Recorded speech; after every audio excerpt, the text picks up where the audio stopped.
Check it out. Today we're not reviewing a discontinued whiskey. Black Feather. This one's actually available on the market. It's our first ever bourbon with a little bit of ridiculousness. All right, welcome back to Brolic Whiskey. We are reviewing our first ever bourbon together. This one is called Black Feather. Now we're gonna try this out once we figure out how to open the bottle up. In case you didn't know this, Mike, there's a wax seal on this one. I see that. Unlike Maker's Mark, there's no tab. I see that. To grab and open this. Oh, so Mike, you wanna have at this? I'm gonna dig up this while wax. Mike figures out how to open up this seal, I'll let you know a little bit about this whiskey. So it is a brand new whiskey, but what's really amazing is last month, May 2018, they actually won a coveted double gold for this whiskey. Mike, what is a double gold? Thank you for asking. Well, a double gold is a really rare marking in the judging world of whiskeys.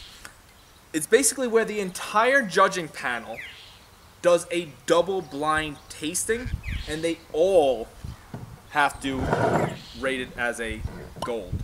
Woo! All right, so we had the bottle open. It's a double gold winning bourbon. We are going to taste it neat because we always taste our whiskeys first neat. We're going to nose it. We're going to taste it. We're going to give you your score. And then we will move on to a little bit of a diluted approach. So I see here that this is bottled at 43%, so it is 86 proof. Another little trivia for you. This bird, you see this bird here? His name is Odin. They named the bird. The bird's name is Odin. Cool little tidbit. You can actually download the app Black Feather on Google Play or iTunes. And if you take a picture of your bottle, not only will Odin come alive, but you can actually get a free t-shirt from Black Feather. So that's pretty cool. That aroma's polarizing. I can see how, yeah. It smells good. But I can see how you love it or you hate it. Dude, that's like candy. Look, I'm not disagreeing with you, but I can see how it's gonna polarize people. This is very interesting. All right. Very interesting. We just came from that tasting event this weekend. Yes. You know that I have not found any bourbons that I really like. This is a bourbon, so I'm a little nervous, Yeah. but on the nose, I'm kind of blown away. This smells... Aroma-wise, this is very intriguing. This like reminds me of like Nerds, like that type of candy. Like it has that sour candy. So, if you guys ever had the sour candy, there's that waxy smell, that waxy texture. That's what it reminds me of. Like you said, candy, but a little bit on the waxy side with that weird sour candy. But this is intriguing. I don't want to stop smelling it. God, that's wild. That's Mike, wild. hurry up and drink it because I got some splaining to do. Everyone knows me, knows that I've been trying to find a bourbon that I like. I might have just found it. Not only is the smell really unique, it reminds me of old school candy, like he's saying. On the palate, that is sweet, but I don't get that weird little bitterness that I typically get with a bourbon, and that's usually what I don't like about bourbons, is that bitterness that hits my tongue. I'm not getting that with this. I get the alcohol tingle right off the bat. So you get a little bit of that alcohol burn, that little bit of a tingle. It fades off fairly quickly. Yes, it does. Doesn't have a long finish. But it does have a weird candy feel to it. It's not right. I don't expect this from adult drinks, but it's there. I don't want to admit it, but I have to. All right, hurry up and give your score because I'm excited for this one. I wanna tell you what my score is. I don't know if you're coming in where I'm at, but let's hear it, Mike. This one's difficult. Okay, first of all, as an intro, this is not bad for the beginner bourbon drinkers. You can do this. I can do this. I feel comfortable drinking this. I'm coming in right under 8. I'm gonna take it at like a 7.8, 7.9. Okay. 7.8, 7.9. So you scared me a little bit. I thought you were coming in lower the way that you preface this. This is well worth starting out your career in bourbon. We didn't even talk about price yet, so... Oh. That's true. We'll get there. I think I just found my favorite bourbon. This thing is freaking good. You're a defector. But if the finish was longer, if it didn't just die off, I gotcha. I would rate this way higher than I'm about to. Because it's a short finish, it does drop a point for me. It's a delicious bourbon. I'm giving this a solid 8. It is a really good bourbon. Fist bump for the finish. Boom. This is a good one. I didn't even think about that. That is why you're more experienced than me. You think of those little. I had to finish it because I actually enjoy this one. I'm really shocked. Now, while I pour, because Mike didn't drink as much as I did, I'm going to pour myself for the next sample, which is where we dilute it a little bit. While I do that, I'll let you know about the price. Now, I did tell you guys that this is not a discontinued whiskey and that it is available. Here's the downfall. You ready for this? It's not widely available yet. It's only available in 4 states as of right now. California and Texas are 2 of them. I can't remember the other 2. It is about to open up to other states. I was looking at the map. They're ready to open up to a bunch more states. Of course, the goal is to go, of course, coast to coast with this one. But as of right now, it is limited availability. It is at Trader Joe's if you have a Trader Joe's by you. This is only $27. Say what? Are you serious? Serious. I'm glad you buy these things because I would never have thought that was a $27 bourbon or liquor, period. I picked this up, Mike, actually when we were coming home from Proof the other night. I'm going to need a little bit more of that and a little bit of water. And I was glad to see that they had it because I wasn't sure if it was available in our area yet. And $27, guys, it's a steal. It's a steal. That's a good point to say too. Is at the price point, maybe I should have given a little bit bigger bump just because of the price point. No. But price point doesn't deal with the flavor or nothing. But is this brand new to the market? Is that why? Is it intro? I thought it was absolutely like brand new in the sense of it just came out. But I was doing some research on the company, and it seems like they were around since the end of last year. Maybe around October, November is when I started seeing fairly new post on their social medias. Even diluted, it changed the flavor. I mean the nose, but in a different way. It's still sweet, but it's not candy sweet. It's a different. No, it's not candy sweet. It's like a kettle corn. Would you say kettle corn maybe?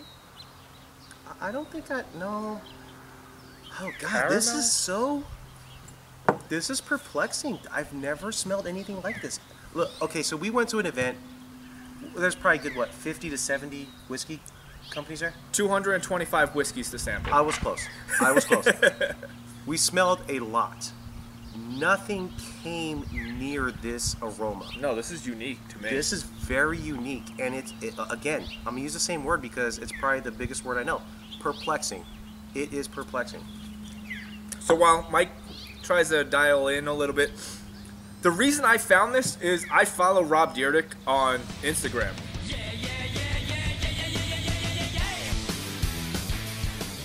And he posted about this. Wow. So that's why you heard that little hint of bourbon with some ridiculousness. Rob Dyrdek is actually an investor and partner in Black Feather. So if it wasn't for Rob Dyrdek, I would have never heard of this company because Rob posted on his Instagram, like, what the heck does he have to do with whiskey? And I saw that it was at Trader Joe's. That's why I was like, dude, can we run past that Trader Joe's? I want to see if they have something. This was it. Once I did more research into the company, it was founded by a man named Jeremy Rawle. Hopefully I'm pronouncing your name right. Jeremy Rawle and some lifelong friends. And as a good businessman, he reached out for investors and advisors. The 2 names that jumped out that I actually recognize is, of course, Rob Dyrdek from Robin Big, Fantasy Factory, Riculousness. But the other name that you might know, especially you're wearing a Rawle shirt today, Travis Pastrana from Nitro Circus. That guy's legit. Damn it, the man can drive a car. Jesus Christ. What do you think about this whiskey with a little bit of water? What did it do for the nose and what did it do for the palate? It changed it. I thoroughly enjoy this with water. It's hard for me to describe what it did with water. but it changed it. It tamed it. I do not have so much of an alcohol burn. And I made note of, like you said, with the finish. I think with the water, it extended the finish. So maybe neat, your enjoyment's this long. We add the water, it takes it out a little bit. Okay. And so it drags it out a little bit, but it's tamer. Got you. I feel what you're saying. That's what I'm getting, without a lot of the burn. So again, I'm gonna represent the for the beginners. Got it. Gotcha. I'm gonna repeat it. I'm gonna hammer that in. This is enjoyable. All right. This is very enjoyable. What are you giving the score on this one with a little bit of water added? I'm definitely taking this beyond an 8. This is probably getting 8.6, 8.7. I'm gonna go with 8.7 because look, if you've never done bourbon, do this, a little bit of water, you're good. You're solid. You're solid. You heard me say this in every video thus far. Taste is subjective. Mm-hmm. I love this neat. Mm-hmm. I don't like it. Really? With the water. Gotcha. I mean, I really don't like it to the point that I'm almost like, Mike, you just want to finish this for me? Because I don't really like this one. It knocked down all the flavor notes that I liked. It took all the stuff away that I was enjoying when it was neat. Not to the point that it's undrinkable. I won't go that far. But from a solid, very enjoyable 8, I got to knock this down to like a 5.5. Really? Yeah, I'm not digging it. So I went up. Yeah. Subjective. Just because I went up because it became a smoother, easier drink. You brought it down because you thought it tamed it too much. Mm-hmm. Gotcha. Hey, you know what? Now, I like that. I like that. I like that. Now, I didn't get any alcohol burn with it while neat. That's what I really enjoyed about it, which I normally don't like bourbons because they have that bitter aftertone and they kind of can have that weird little bite from the peppery, especially if they've used a high percentage of rye in it. But these ice cubes are starting to melt a little bit, so I'm giving us a little more. That's fine. But I thought it was a really enjoyable, sweet bourbon. And for the price, too, I mean, that's amazing. $27. For $27, typically that's something you buy just to get drunk. This you can actually enjoy on your way to getting drunk. All right. So we did this neat. We did this with a few drops of distilled water, and now we're doing it on ice. I said this before, and I'll say it again. The only time I have liked bourbons prior to this one was when I had it on ice. Bullet being one of the ones that I really enjoy on ice. But because I like this so much on straight up neat, I'm kind of nervous about this. Look, on the Aroma, this is going to be bad, and I'm sorry. I just smelled crayon. That's funny. I immediately was turned off by the nose. Yeah. I gotta smell it again. I was turned off by the nose when I put it on ice. Yeah, I got crayon. I'm not getting crayon, but I can't put my finger on what I'm nosing. Yeah, let's not put your finger to the nose. It's a little off-putting. Not crayon, but off-putting. Hopefully the palate is different. That's sad. It takes everything away. It took it all away. It mellows it out way more than I would like. Everything good that was in that whiskey was just nullified by the ice, unfortunately. This is why, Mike, I decided that we needed to do an iced whiskey review for all of our things. Because thank you for doing that. Too many people, when they are new to whiskey, their immediate assumption is, I don't like whiskey, let me get it on the rocks. Well, you just experienced what happened when you dull all those flavor notes. That's a shame. This is not as enjoyable as I was hoping. Granted, prior to Black Feather, I always thought I only would drink bourbon on ice. But this is a sipping bourbon for me. This is straight up. I will sip it like a scotch. Give it to me straight in a Glencairn glass, and I'm having fun. That is a good straight up whiskey. In reality, I think that whiskey is great for a daily drink at the end of the evening. Bad day at work, great day at work. Saturday, Sunday, no matter what, that is a good way to finish the day. I agree. Don't do it with ice. Don't. I honestly, Let's just throw it out there. What's your score? Dude, I'm not even going to score it. I'm just telling you right now, do not put... Look, I'm dropping it ice. down to it. Don't do it. I'm dropping it down to a 4. I would take it below that. I would go at least to a 1. This is not enjoyable. I will tell you, this is how much I like this whiskey.